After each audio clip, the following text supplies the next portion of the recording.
Welcome to Canada's podcast. Hi everyone, I'm Phil Bliss and welcome to Canada's podcast. Today we're going to meet Adam Bent. Adam is co-founder and CEO of Scout Canning. He's going to talk about how he successfully built a sustainable business. Adam leads Scout's main mission to be the most trusted seafood brand in North America by reducing food waste and protecting our environment. Scout has just announced a $4 million seed funding round that should accelerate the company's omni-channel brand strategy and operational expansion. Scout makes sustainable seafood more accessible. So without further ado, let's meet Adam.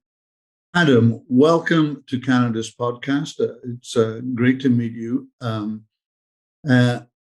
don't you tell us a little bit about yourself, your journey so far, and and what you're doing now, basically, without taking an hour to do that. No, I'll do my best to get this. Well, yeah. Good morning, and thank you for having me here today. I appreciate it. So my name is Adam Bent. I am currently serving as co-founder and CEO of Scout, which is a seafood brand in the consumer product space. My path here was an interesting one, at least to me and hopefully to others. I started my entrepreneurial kind of endeavors quite young. In high school, I was always, and then before that, kind of messing around with different business ideas, and I ended up right out of the gate building a travel brand with the three founders, rather than going to college, university. Kind of saw that as an alternative path to learn about building companies. And I also saw it as a way to travel and have fun and maybe avoid school for a little bit, and ended up turning into the launch of my career. I learned so much along the way over those 6 years, mostly building in kind of the student space. And then we got big enough to start acquiring other travel brands and started to build a portfolio of different companies in the travel space, and wore a lot of different hats and was able to jump around into different roles and got my teeth cut early at a young age about how to build companies, lead teams, and scale. And I had always been somebody who grew up in the outdoors and camping, and I grew up as an environmentalist and very climate conscious and climate oriented. And I eventually found my way after the travel industry into food, which was an interesting kind of pathway to get into people's relationship with food and climate. And I launched Urbanspoon in the Canadian market. So for the listeners that don't remember, Urbanspoon was head-to-head competing with Yelp and Zagat and a few other really great platforms. Yeah, I remember. What was food specific? Yeah, and we got some great scale up opportunities, and I was one of the first 30 employees there. And eventually we sold to the competitor, which was OpenTable, and the kind of product got chopped up and sold off to different partners. But in that time, I was working with a lot of chefs, a lot of restaurant groups, a lot of media partners. And even though it doesn't feel that long ago, this is when, food is becoming cultural capital and chefs are becoming pop icons and really making their way into the mainstream. The Food Network's blowing up. We're just getting, apps on smartphones now at this time. So it was a really interesting moment to see how influential chefs were becoming on even influencing how consumers would eat at home or their dietary preferences, and really kicking off new trends like making kale cool is a really good example of what was happening at that time. So I was really fascinated with how the hospitality industry and chefs could influence consumer behavior and actually get them to pay attention to things that they weren't paying attention to before. So I took that momentum and that knowledge and went out to build a marketplace called Provender. And that was backed by TechStars and Real Ventures out of Montreal, a couple other Canadian funds. And it was all about just bringing more local food into restaurants and independent grocers so they could purchase directly from producers without having to buy from distributors. We were part of the first food ag tech bubble that you could call it, where Pharmago has expanded too fast. Good Eggs has expanded into multiple markets and had to scale back. So we call it kind of that first food tech bubble where there's a great appetite for investment in that space. A lot of companies scale, but couldn't figure out their delivery economics or their business models to be profitable. So they had to kind of claw back. And that happened to us. And so I learned a lot about marketplaces between Urbanspoon and building community and connecting dots between diners and restaurants and media partners, and then bringing that knowledge over to Provender. So was that by design or was that luck? The knowledge of marketplaces, or just luck, I guess. Was it like you know, I want to do this, I'm going down this road, or you bumped into somebody and oh, that's interesting, and I mean, just, you know what? I'll kind of give my hat off to LinkedIn on this. I mean, I spent 6 years in building the travel brand, and I mean, traveling all over, getting to eat and experience things. And I got contacted by Urbanspoon off of LinkedIn to see if I'd be interested in launching the market. And at this time, I don't even really have technology on my radar as an industry or something that I wanted to really be working in. So I did stumble into technology by accident, mostly because I was contacted off of LinkedIn, and I thought it was a really cool opportunity that would give me a break from the exposure that I had. And then that set off my true entrepreneurship career in technology, but through a lens of food and brands and in the hospitality industry. I mean, I'm interested, you began your career in Ontario, you're now BC/Canada, and also doing business in the US. And I think a lot of people that sort of building, new businesses wonder, how can I break into those big markets?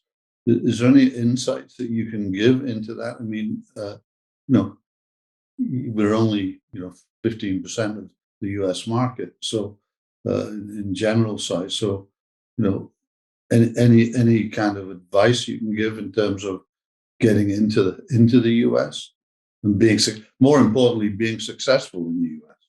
Mm-hmm.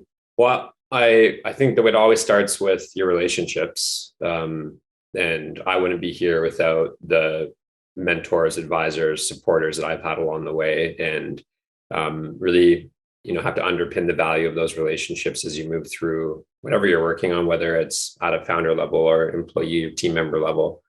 And through your relationships and making sure that's an active part of your practice as a business focused person, those will eventually unlock opportunities for you.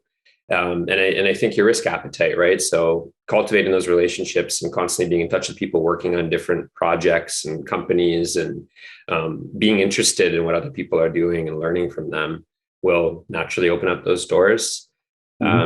And having that risk appetite, not necessarily being nervous or scared to start with a new company that might be really early stage or developing a new idea, knowing that it might not work out, and treating business like experiments, because often they are, right? We're all building stuff from scratch. We're trying things from the first time. We're throwing things at the wall. Or entering new markets. And I think your risk appetite has to be pretty high, and be willing to move, which is not easy for everybody, right? For myself, I could, as a single guy, picking up and packing up a bag and moving to a new city or jumping into a new market on the fly is something that I have access to. Not the same for everybody.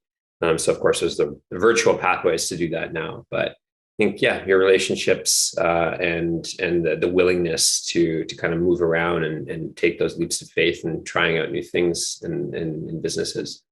You've been entrepreneurial since you left school. I mean, what do you like most about being an entrepreneur? What? Definitely the autonomy and being able to be creative and building something new. I love the first 3 to 5 years of building companies, ideas, products, teams. I find that to be the most interesting, to have something from just a concept or an idea and then seeing that through commercialization, launch, early stage product, and then traction. I find that incredibly satisfying.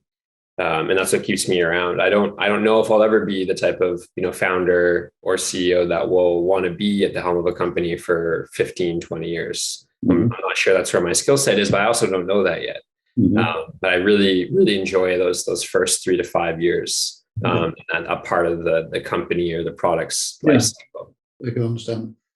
You know, you're building a sustainable seafood business, as it said in the notes that I got about you. You know, what do you mean? What are you most excited about in this business that you're in now? Mm-hmm. Well, maybe to tie back to what I had been working on previously, right? Urbanspoon and then Provender, bringing local food into wholesale. I learned so much about brands and how people interacted around food and food systems, and I wanted to do something that was a break from tech, and I got into consumer products, which are now actually built very similar to tech companies. And when you look at product categories that have been kind of eaten up by smaller brands, you could use Allbirds as an example, coming from market share from Nike, or Casper coming from market share from Sealy mattresses or something like that. At the end of the day, those companies kind of built themselves up like tech companies, but they're really product companies at the end of the day, right? They're building products. They're CPG companies. And the amount of innovation that we've seen in food and beverage and consumer products from smaller brands is incredible over the last couple of years. It's very easy to start a company now. There's so many tools available, harder than ever to scale one. But as I was working with so many direct-to-consumer brands over the years before building Scout, I got to kind of look under the hood at how all of these different companies are coming to market, when they were starting online, when they were moving offline into physical retail, if they maybe just stayed as direct-to-consumer brands, wanted to own their whole experience end-to-end, whether it was a big brand like Hershey's or a smaller emerging maker in Toronto launching a concept store for a month. Got a lot of exposure to different product categories, founders and entrepreneurs. And when I looked at seafood as a category, I was fascinated with how little innovation had happened in the last 50 years, but how big of a category it was. And so seafood consumer products is a multi-billion-dollar market in Canada and the US. But the brands that serve the category are antiquated. They're very disconnected from ocean health, from climate action. They've built their brand platforms on the lowest pricing possible and trying to provide as much value, but at the sacrifice of a lot of human rights in the supply chain and environmental degradation in the supply chain. So those were the motivators for me emotionally to really want to come in and be a challenger brand in the space. But also that's because what consumers want now, millennials, Gen Zs, and a big part of the rest of the older generations now pay a lot more attention. They want to be supporting responsible brands. It sounds like the food business is kind of going the way of the craft brewing business, which was sort of dominated, by global brands. Then all of a sudden, these new brands get coming up. Is that going to be the picture of the food business for the next 25 years? It's a great analogy. It's actually one that I use often, even in our space, because we're focused right now on tin seafood. At Shop Like Wine or at Shop Like Craft Beer, there's the Taste of Place, amazing variety of producers globally, all working on different varieties, and the way that those products are marketed are all about craftsmanship and more of an artisan, lower scale process. So the market's certainly more crowded now. Like I said, it's easier to start a brand. It is harder to scale one because everybody wants to start a brand and everybody wants to have a company now. And that's great. We want to see that level of innovation and competitiveness in the market. But because there are so many tools available to launch now, we do see a crowded marketplace and a lot of copycats, right? People will come in and see a brand or a new product idea being successful in the US, and then they'll race to recreate it in Canada. We saw that with mattresses, right? How many mattress companies? You don't have enough fingers or toes to count how many mattress companies exist. So one thing that it does do, though, is you get a lot of copycats rather than it pushing innovation. But yeah, the food and beverage space is, it's a great space. You see some of the same level of exits that you do in big tech. A brand like RX Bar, they reinvented the granola bar and exit to Kellogg's for $400 million. These are big companies now. And if you can hit the right brand experience and product category, the consumer market, it's big. So There's appetite there. There's a lot of investment there. The VC ecosystem is fully developed now for consumer packaged goods. There's well over, I would say, 80 to 100 funds in the US alone just focused on consumer products. So it's very developed now.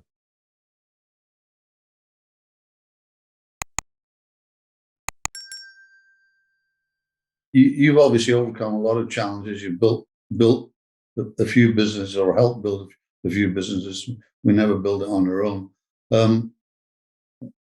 What do do you have a kind of way of an overcoming challenge process that you've developed? I mean, when you hit a wall,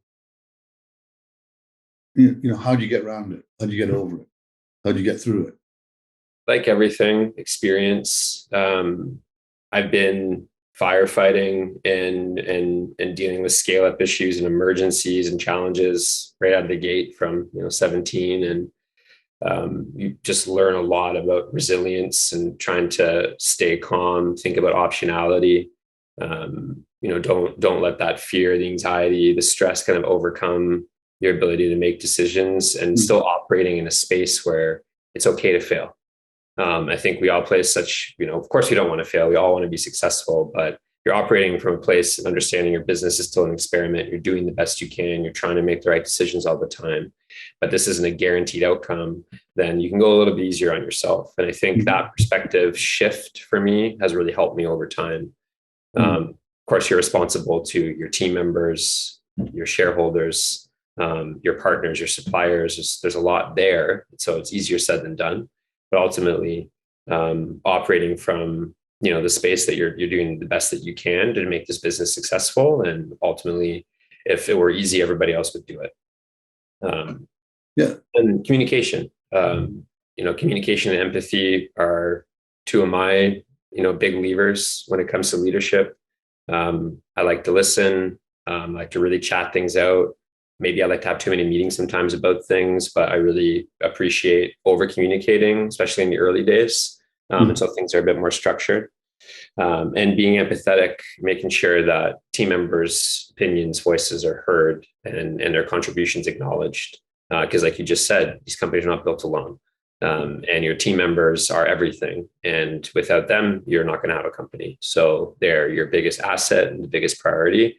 And always treating team as the number one, foundation to building these companies. You talked a little bit earlier about mentorship. What's the best piece of advice that you've received that stays with you? It's there. Always be recruiting.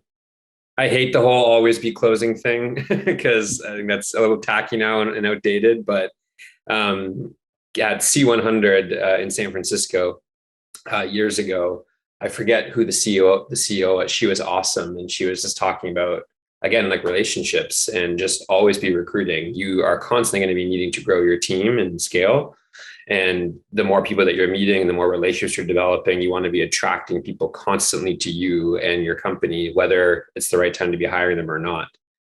So I, again, operate from that mentality. I'm always looking for, learning opportunities, learning from others around me, making those relationships, because I want to be able to recruit some really smart people into my teams at the right time.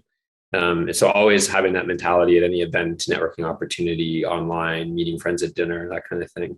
And that advice has served me really well along the way. You've worked with a lot of people. Are entrepreneurs kind of wired differently? Are you, different than some of the people around you? I don't know. I don't want to make it sound like we're special. I think that we definitely have more risk appetite. We're willing to put everything on the line to try something new. And that's not something that everybody feels very comfortable doing or has the opportunity to do if they already have quite a few personal commitments in their life. Recognize that.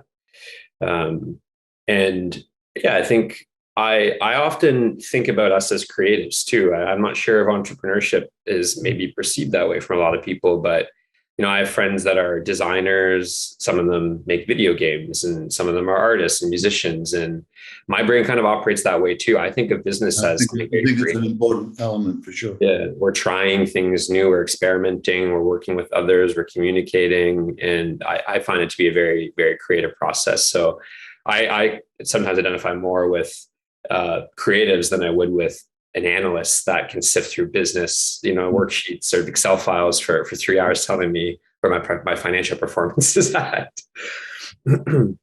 So following on for that, that was a really good session in terms of some. I think if you had to pick one word to describe yourself, what would it be? And why? Resilient comes to mind right away. The previous companies that I mentioned, the ones that I worked for were bought or sold, and the ones I built myself had problems with scale. Some of them exited at way, way, way lower than what they were worth, what we wanted them to be, and others failed. And I'm so proud of everything that I've worked on, regardless of those outcomes that weren't necessarily what we wanted or what I wanted. It is part of the journey of just kind of learning from that, learning everything you can, taking everything you can away from it, and then channeling all that energy and that learning into the next thing that you're building. And I don't like the word serial entrepreneur. And again, I think it's another kind of tacky one that we've all co-opted. But there is some meaning behind that, right? For somebody who just kind of keeps going and keeps trying new things. And I really admire that from other entrepreneurs that I've seen, whether they've been successful or they failed before, when they just keep on. People called me that, and I said, no, I'm not a serial entrepreneur. I work from my own business. Yeah. Forever. And I've had, I've bought and sold, 6 companies, or bought and closed a few of them as well. Yeah. Like when I try to explain to my grandmother what I do, she's like, wait, you're in travel before, then you're in this restaurant, tech hospitality ecosystem, and now you're in canned fish. Like, how do I connect the dots here? Yeah. But that's what entrepreneurship is. It's just kind of going through and figuring out how to work for yourself and create value and bring some meaning into the world. Are you a morning or a night person?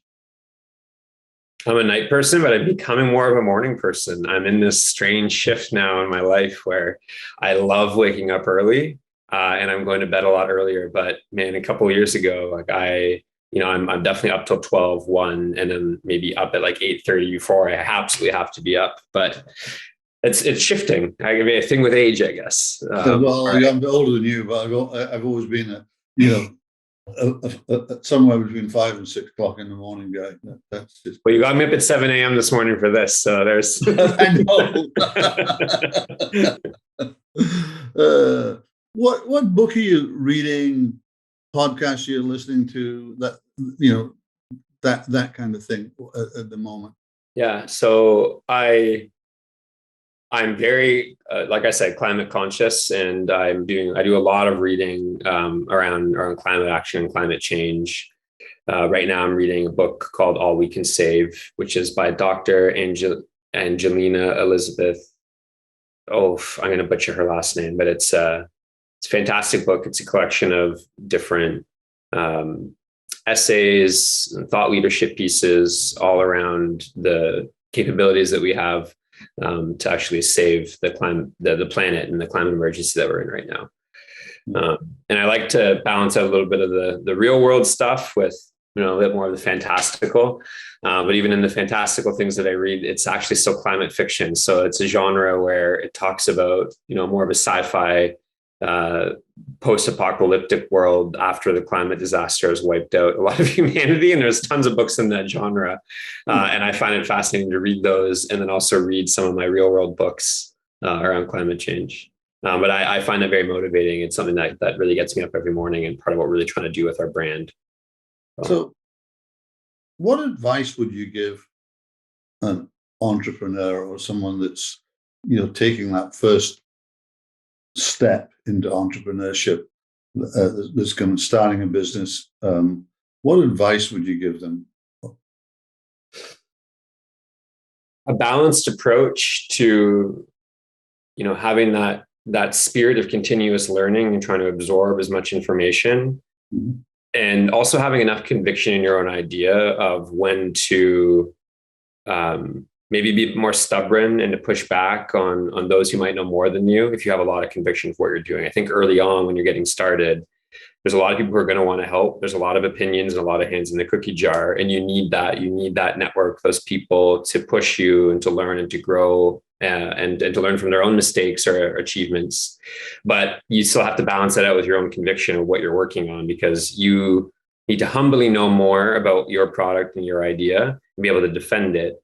Not to the point that it's unreasonable, but you do need to continue to have the conviction that what you're working on will work, and to stick to it while still being really open and receptive to those feedback who are pushing you, because you'll get shot down by a ton of investors, and you'll have other former founders that have tried to work on a similar business model tell you that it's impossible and it's a horrible idea and you should give up and try something else. And you're getting a lot of that background noise and various loops of feedback. So it's kind of this balance within yourself of having that conviction, and then knowing when to really be open and receptive to learning and the feedback, and using that to balance out how you're building your company. Really interesting. Adam, we're at the end of our time here. It's been great. Sorry to get you up so early, but no problem, Philip. I'm not that sorry. I'm up there. I got the whole morning ahead of me now to do some great things. How can people get a hold of you if they hear something? That's quite often happens. They hear something and they want to kind of get a hold of you to chat about it, kind of thing, get some insights. What's the best way to get a hold of you? So I actually keep every Friday afternoon open to talk with other people, and that's kind of my end of week ritual that I really look forward to. And you're welcome to reach out to me on LinkedIn. So it's Adam Bent, or my email is adam@scoutcanning.com, and I'd love to chat with anybody who wants to jam out. That's really great. Adam, thanks very much for coming on Canada's podcast. Really been an interesting session. Thank you. Thanks for having me, Philip. Appreciate it.